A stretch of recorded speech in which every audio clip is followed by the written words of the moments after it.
Hi, I'm Nikki Jabor, and today I want to talk about why you should be growing cucamelons in your garden.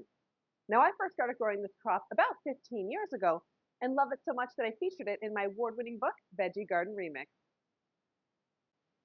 Cucamelons are a cucumber relative that look like tiny watermelons and have a slightly sour, almost citrusy cucumber flavor. They're also called Mexican sour gherkins, and we love to eat them right off the vine, but you can also add them to salads, dip them in hummus and other dressings, of course, pickle them, or use them in cocktails. Cucamelons are easy to grow as long as you plant them at the right time and give them their preferred growing conditions. In this video, you'll find out what those are and how you can maximize the harvest. Getting the timing right is essential when planting cucamelon seeds. In zones 3 to 6, start the seeds indoors in a sunny window or under a grow light 6 weeks before the last expected spring frost. In warmer climates, zone 7 and up, you can direct seed outdoors once the risk of frost is passed in spring. Sow the seeds in pots or seedling trays, planting them just a scant quarter-inch deep. I use grow lights and then keep them on for 16 hours a day to provide lots of light to the seedlings. Maintain a lightly damp growing mix and fertilize the small plants once they have 2 sets of true leaves. If you've had trouble with germination in the past, use a seedling heat mat to raise the soil temperature. When it's time to move the plants outdoors, about a week or two after the last frost date, harden off the cucamelon seedlings.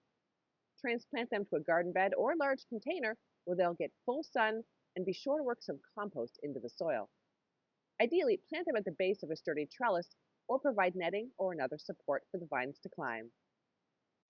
The plants form long, delicate-looking vines, but don't let them fool you. They're robust once they get going. Fertilize every few weeks with a liquid organic fertilizer like fish emulsion, and water deeply every week if there has been no rain.